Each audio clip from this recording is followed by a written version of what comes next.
A big shout out from Qatar. I'm Aladdin. And I traveled back in time before Brazil lost the World Cup in the Arabian lands just to show you the mysterious history of scandals behind the matches you're watching in the present. Welcome to Qatar, country of mystery, of enchantment, of the finest scandals, from bribery to slavery work. I can see that you're only interested in the exceptionally shady. I think then you would be most rewarded to consider this. Like so many things, it is not what is outside, but what is inside that counts.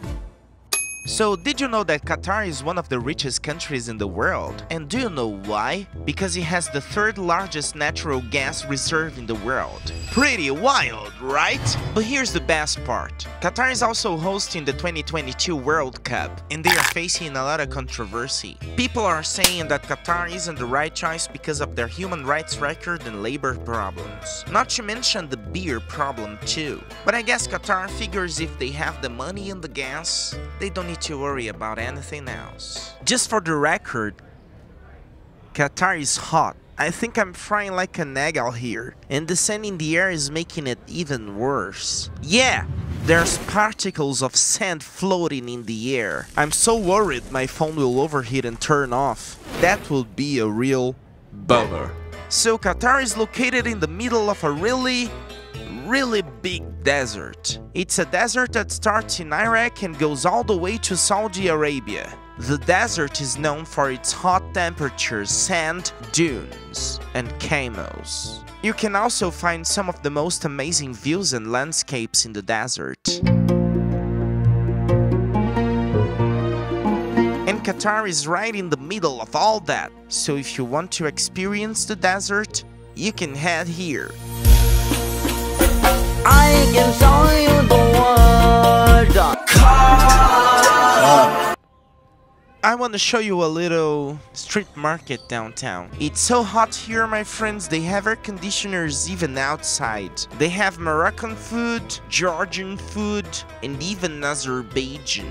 Qatar is pretty incredible because it has a population of 2.9 million, but the amount of immigrants living here is about 2.6 million. I mean, that's a 10-to-1 ratio. But the most unnerving thing about Qatar is that almost all the immigrants and the majority of the population are men. So you can only imagine how many single men there are out there looking for love.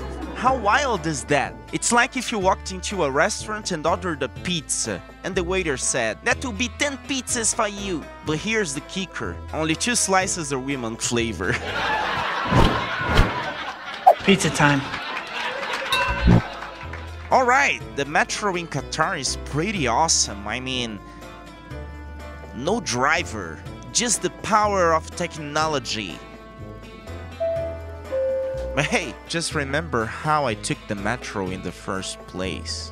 And well, I had to use the Atlas app. Yeah, that's right. You can't even ride the metro without one of these apps. I mean, they are great and all, but do they really have to be so strict? I mean, I know they're trying to keep the population safe, but come on! I just wanted to take the metro, not join the military. I mean, I guess I should be grateful that I can still ride the metro at all, but still.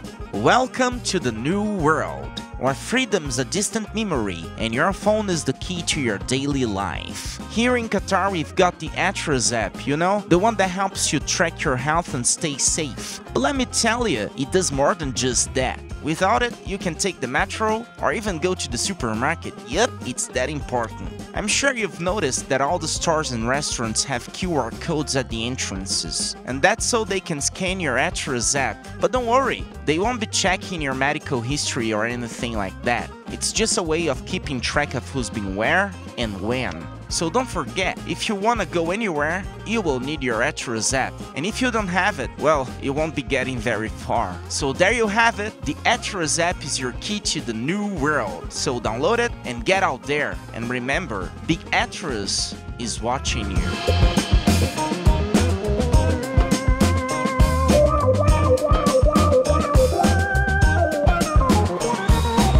The skyscrapers in Doha are so tall you can almost see the World Cup from the top.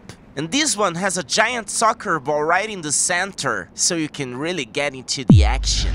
I can't believe they built such an impressive skyscraper in Doha. I'm sure the architects must have been pretty ballsy to get it just right. And the balcony view must be incredible. This one is so tall and you can see the inside of it. But I have to wonder, did they really win the bid fair and square? I mean, it's no secret that Qatar has been accused of bribery to win the bid. And then there's the balcony. You know what they say, if you have to pay for it, you can have the whole balcony. I was walking around looking at all the shops and I came across these really cool ornaments that I thought were really cool. Turns out they are Ramadan ornaments. I had no idea what that meant, but after a bit of research, I found out that Ramadan is a holy month for Muslim people all over the world. During this month, people fast from sunrise to sunset, so these ornaments are a reminder of the month of Ramadan and a way to celebrate it. I think it's really cool how different cultures have different ways of celebrating this special time of year. Anyway, I better eat before the sun goes down cause I'm really hungry. I think I just found the cheapest restaurant in Qatar. Now check how much food I purchased for less than 10 bucks. Rice with chicken and veggies, veggie curry, pita, rockets, lime, sauces. It's time to eat for less than 10 bucks. That's why I'm loving it. Another interesting thing is that this tuk-tuk offers free rides to the beach.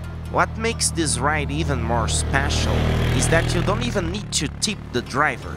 So sit back and enjoy the scenic ride. So this is the beach. Unfortunately, it's closed due to a private group who's paying a hefty sum for the area. The stairway to the beach is also closed off. The cabanas you can see in the distance cost an eye-watering 250 bucks to 500 bucks per day. It's a shame we can't take advantage of this beautiful beach this summer. The ticket man fastened a yellowish bracelet around my wrist. And now I have to pay the fee before I make my way to the beach. So I took my girlfriend to this Muslim beach with me. It cost us $3 each. It's a cool beach, and the guys can wear whatever they want, but the women have to cover up, I mean, full body coverage. No skin showing, so I'm like, alright babe, just wear a thick winter coat. She's like, what? Are you kidding me? So I'm like, hey, it's $3, a deal's a deal. She's like, fine, I'll wear the coat. So we got here and it's like a sauna. Everyone's in full camo. Seriously, you can even tell the men from the women. Anyway, we got to the beach and I'm like, wow, this is awesome. I mean, it's a Muslim beach, but I can still feel free. My girlfriend just looks at me and says, you know, this would be more fun if I wasn't wearing a coat. I'm like, honey, this is the price of admission. Anyway, we're having a great time, a little hot, but a great time. And that's my story about the $3 Muslim beach. After beach, we took another free ride, but this time to the Galleries Lafayette. Okay, so we just entered the Galleries Lafayette in Doha, and it's one of the hottest nights of my life. I'm walking around feeling the heat, sweating like crazy, and then I see it. Air conditioners everywhere, on the floors, on the walls. It's like a dream. I mean, if someone had told me I could just walk into a mall and be instantly cooled down, I'd have thought they were crazy. But here I am, like a kid in a candy shop. It's like I'm in a different world. I just want to thank whoever invented air conditioners, cause this is a real game changer. Now if only someone could invent a way to keep me cool while I'm walking around this mall, now that would be sweet. Hey everybody, did you hear the news? Qatar spent a staggering $150 billion to host the World Cup. Now I don't know about you, but that's a lot of money to spend on a sporting event.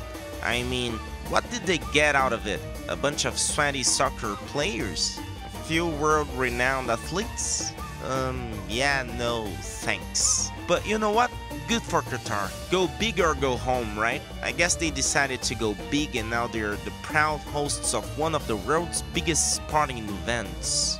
I mean, the only thing that could top this is if Qatar spent another $150 billion to host the Olympics. Hey, could happen. So yeah, Qatar spent a lot of money on the World Cup, but hey, at least we get to watch some top-notch soccer. And I guess Qatar gets to show off their fancy stadiums and all the jazz. So I guess it's not all bad. Cheers to Qatar for hosting the World Cup.